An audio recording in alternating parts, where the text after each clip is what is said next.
lo que está pasando con la empresa OAS. Acaba de sacar un comunicado que dice expresamente: la empresa OAS comunica que ha iniciado un proceso de colaboración eficaz en el Perú en el marco de la legislación vigente de dicho país, por lo que muestra su preocupación por la seguridad jurídica de los acuerdos que puede llegar con la Fiscalía y con la Procuraduría peruanas. La empresa, a través de su nueva gestión, va a continuar colaborando con las autoridades peruanas en el marco jurídico vigente en el Estado peruano. Es decir, señores, si ustedes le cambian la ley, nosotros no colaboramos. Esa es más o menos en portoñol lo que quiere decir.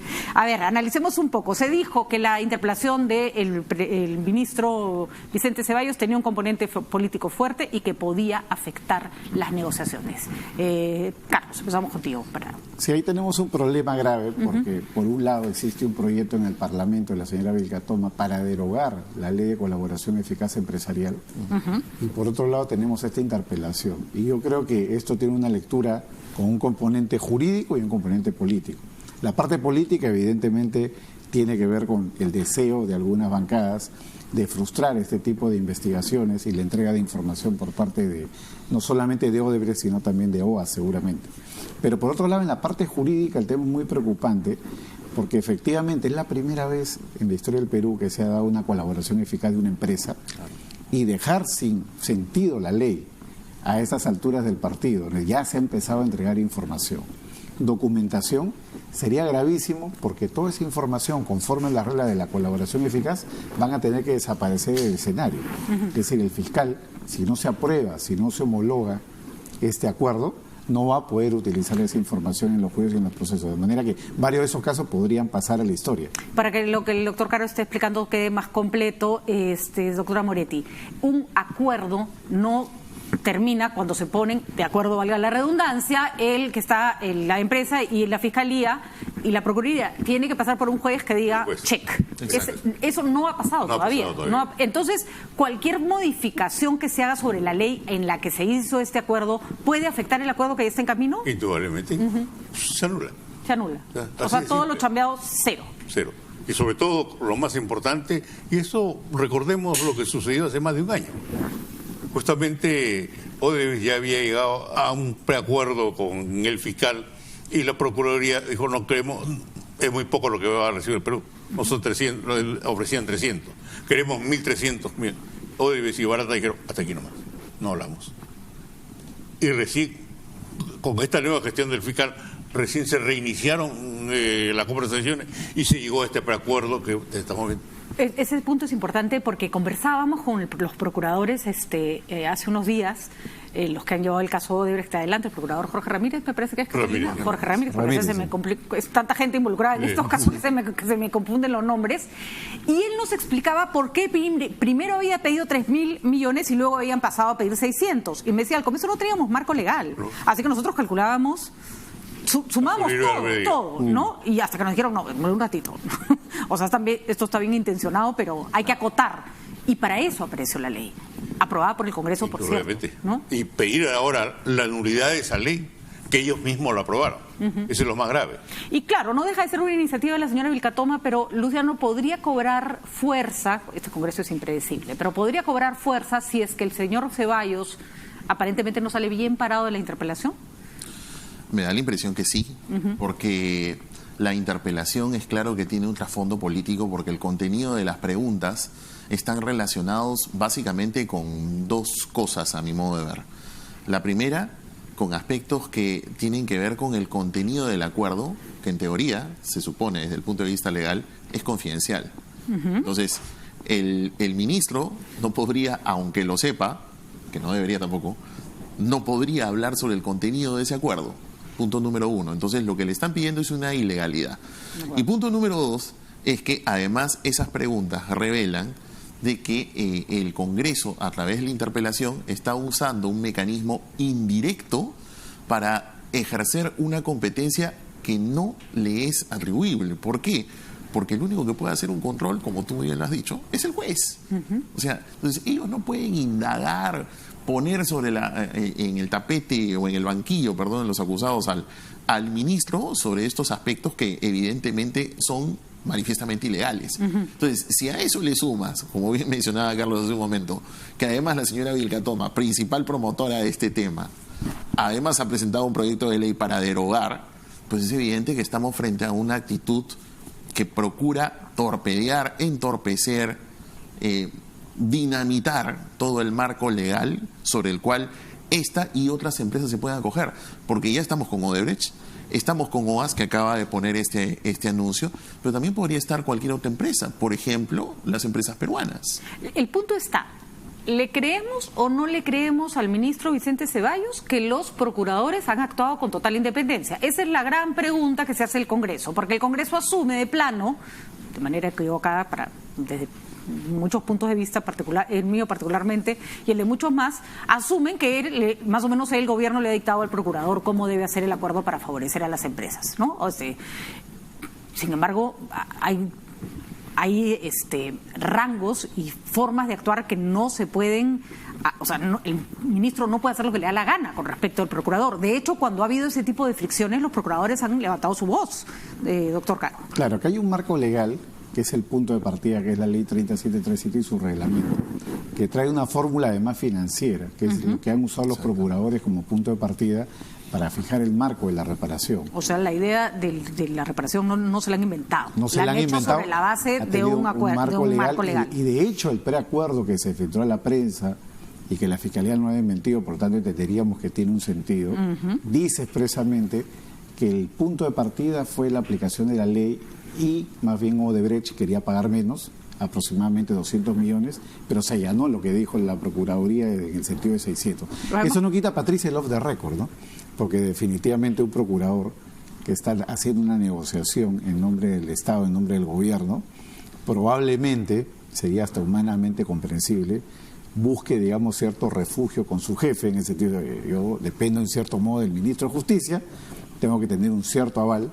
En el mundo lo posible es algo que podría suceder tranquilamente. Pero pasa como pasa con la fuente periodística y el off the record. Exactamente. No existe. Exactamente. O sea, en términos prácticos, un off the record no existe. Con lo cual, además, el ministro de Justicia tendría que ir al Parlamento en la interpelación a decir que él no conoce la información. Porque de lo contrario implicaría que se está violando la regla de la propia colaboración eficaz, porque el ministro no es parte del acuerdo. Así es. Quien es la Procuraduría. Hay una cosa que usan los abogados que es muy... Quien ha tenido alguna vez que responder, no he hecho nada malo, pero me ha tocado ir a Fiscalía y responder a preguntas de un fiscal que está haciendo una investigación, lo primero que te dice tu abogado es: a tal y tal pregunta no respondas, di no sé. Entonces, claro, uno dice, pero va a creer que soy tonta, porque sí, pero es que por más que sepas no es tu competencia, y aunque tú sepas no deberías saber, así que ni siquiera intentes explicar qué sabes y por qué sabes. La respuesta es no sé. Bueno, nunca me había sentido más tonta cuando uno tengo que hacer responder un pliego de preguntas a un fiscal y era no sé. Yo decía, el señor debe creer que soy más o menos, ¿no? Una tarada. Pero eso es lo que corresponde, y eso no es una estrategia, el abogado vivo, no, esa es la manera como tú enfrentas un interrogatorio sobre la base de cosas de las que no tienes que dar cuenta. Esa sería una, legalmente, aunque el proceso de interpelación no es un proceso legal, pero políticamente sería una salida, o sea, que el señor Ceballos diga: a esto no contesto, a esto no contesto y a esto no contesto porque no es mi facultad. Él se acoge al principio de reserva del proceso penal. El acuerdo a la que ha llegado Odebrecht con la Fiscalía es reservado. Solamente lo deben conocer el fiscal y Odebrecht y el procurador y nadie más. De tal manera de que se acoge: señor, esto tiene carácter reservado y yo no puedo responder a esa pregunta. Y suficiente. Es suficiente porque lo ampara la ley. Y ningún Congreso tiene derecho a reclamarle eso. No. Ahora, que políticamente van a hacer su número, digamos así, criollamente, y sobre todo cuando vayamos nosotros a algo, que es lo que hizo Vilcatoma con su ministro. Se le enfrentó. Así es. De tal manera de que... Y se le enfrentó por mantener su independencia. Sí. ¿No? Justamente por eso que ahora quiere que el señor Ceballos viole, ¿no? Independencia, claro. Por eso que llama la atención. No, es ridículo, ¿no? Ella defendió su independencia y ahora quiere que salga el señor Vicente Ceballos a decir que él mandonea a su procurador. Lo que ¿no? pasa es que el off the record ella lo grabó. Grabó el off the record. De acuerdo, pero había una presión sobre la que ella tenía todo el derecho del mundo de reclamar. Claro, por eso es que suena incongruente y además, porque como bien decía el doctor Mario, y es lo que estábamos comentando hace un buen rato, ¿no? Si hay todo un marco legal en el que grafica y establece la confidencialidad del acuerdo, ¿cómo el ministro va a responder sobre eso? Yo entiendo que políticamente lo va a tener que decir el ministro, siguiendo la línea de lo que dice el doctor Amoretti, lo que va a tener que decir es, señores de la representación nacional, ustedes me acaban de formular una pregunta que yo no estoy impedido de responder.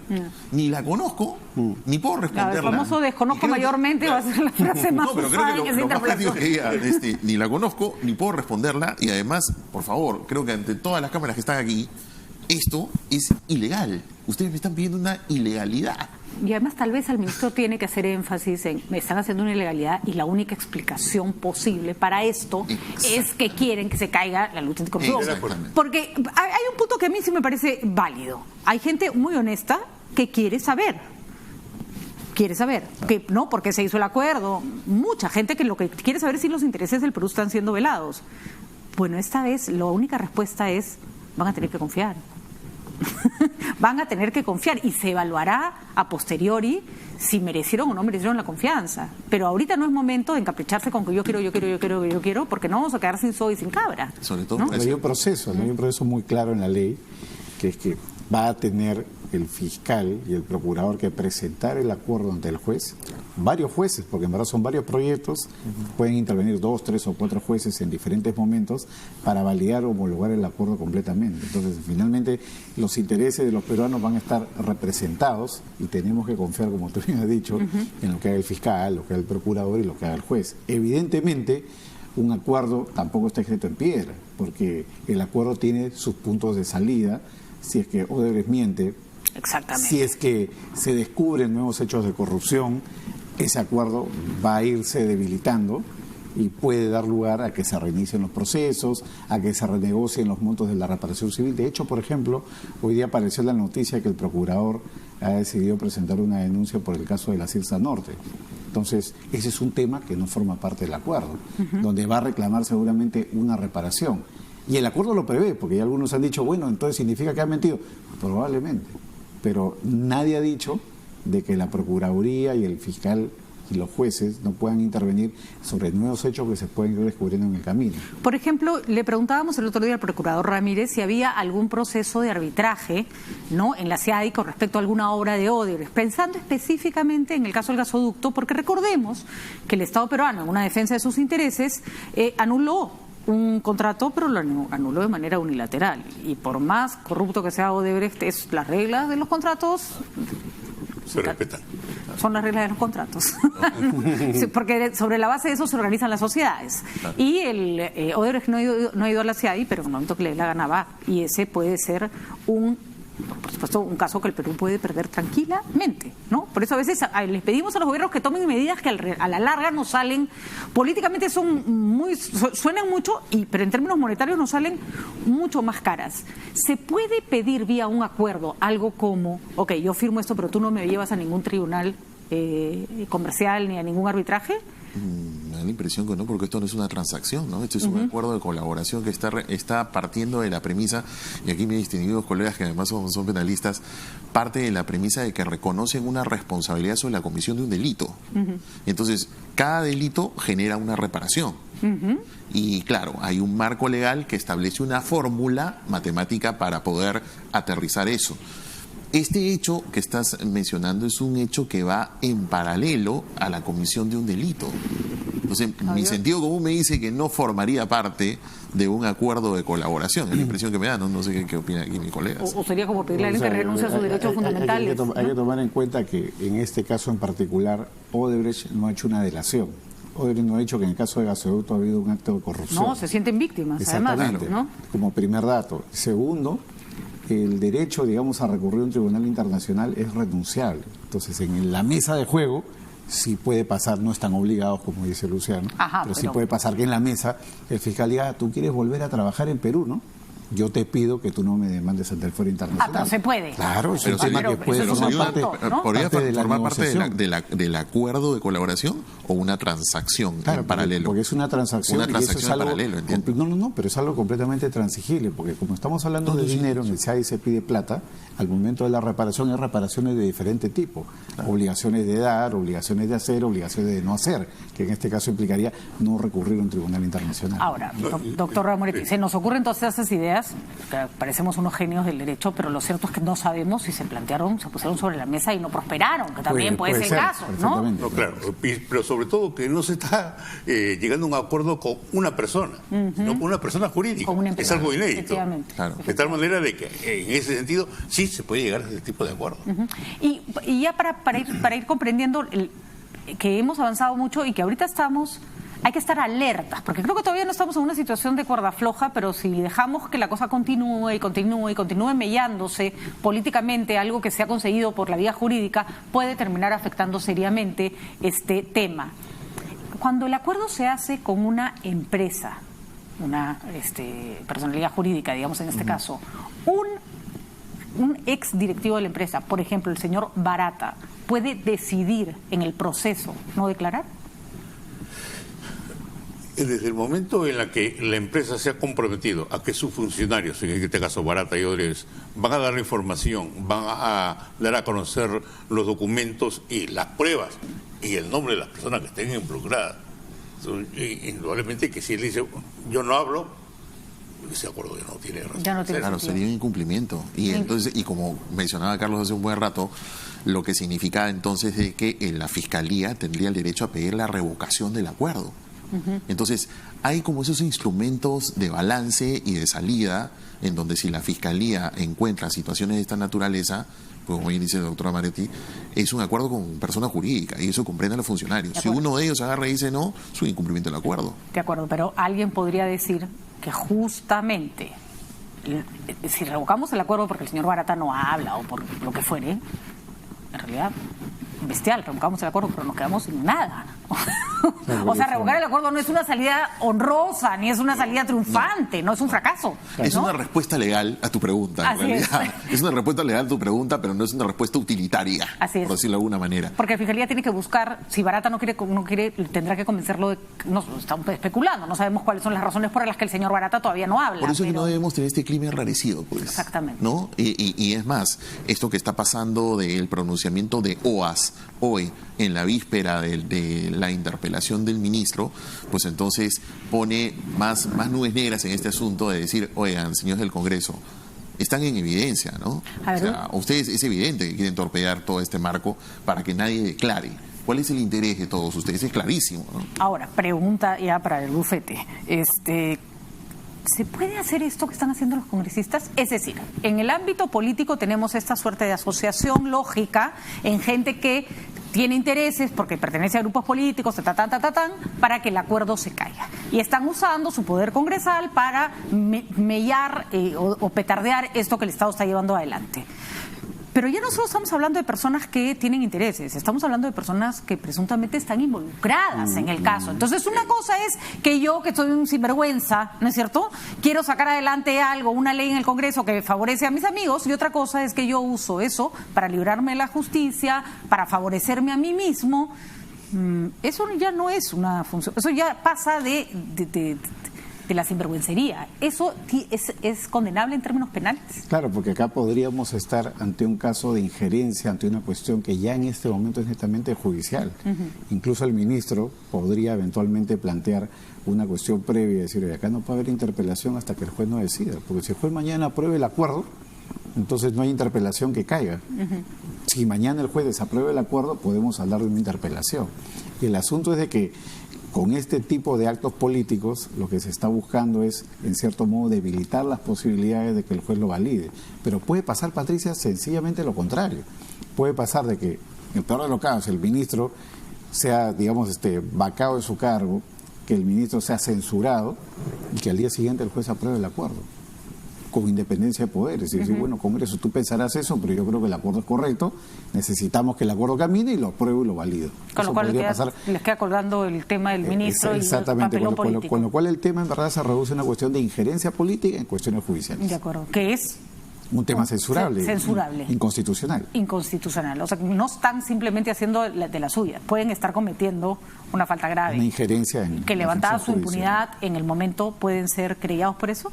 Bueno, eventualmente, según los márgenes de información que se puedan manejar, por ejemplo, no me sería raro que en el debate puedan haber personas que digan, y el acuerdo dice tal cosa, y el acuerdo dice tal otra. Siempre los off the record, los trascendidos, son cuestiones que forman parte de la puya política, ¿no? Y seguramente a partir de eso pueden haber existido filtraciones que van a usar algunos congresistas para tratar de mediar el acuerdo. Bueno, como dice el bendito comercial ¿y la homologación para cuándo? ¿Por qué demora tanto? Porque acá la clave del asunto es que el Poder Judicial homologue de una vez el acuerdo, porque ya tendríamos una parte del terreno ganado. Por supuesto. El problema, recordemos lo que pasó en la época de Toledo, que desaparecieron videos y audios protagonizados por los congresistas. Así es. En aquel entonces. Y no se hizo nada. Yo creo que este sería el momento en la que ya la Fiscalía tendría que entrar y formular la denuncia, pues estaríamos en un encubrimiento real y un encubrimiento personal por parte de ciertos congresistas. Porque las cosas hay que hablarlas claras y hay que hacerles ver a estos señores hasta dónde pueden ir. Así es. Pero una cosita, Patricia, me parece bien interesante lo que ha dicho Carlos y el doctor Mario, porque si hay responsabilidades de parte de los congresistas y que podría haber hasta un encubrimiento de parte de ellos, pues entonces que la fiscal de la Nación defienda a sus fiscales y la lucha anticorrupción y que formule denuncia constitucional contra la señora Vilcatoma y contra todos los demás, porque ellos habrían cometido un delito que es susceptible ante juicio, una infracción constitucional, porque tras los delitos de corrupción está un bien constitucional que reconoce el Tribunal Constitucional en su jurisprudencia, que es la lucha anticorrupción y el principio de buena administración. Desde ese punto de vista, ellos serían responsables. Es una manera de poder defender el fuero. Eso por un lado.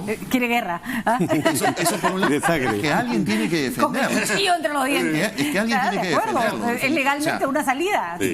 Porque lo que sí te digo es el debate, o sea, el debate de la interpelación, que puedan ellos hablar sobre el contenido del acuerdo, eso sí no se puede responsabilizar, porque la Constitución dice que no son responsables por sus votos o opiniones, o sea, en el debate parlamentario. Pero este tema de haber presentado el proyecto de ley de la derogación, sumado a todo este contexto de una interpelación a todas luces ilegal e inconstitucional, genera una responsabilidad por infracción constitucional y una comisión de delito, por lo que estoy escuchando a mis distinguidos colegas. Indebido eventualmente. Por supuesto, ¿no? Entonces que la Fiscalía de la Nación se come el pleito, porque alguien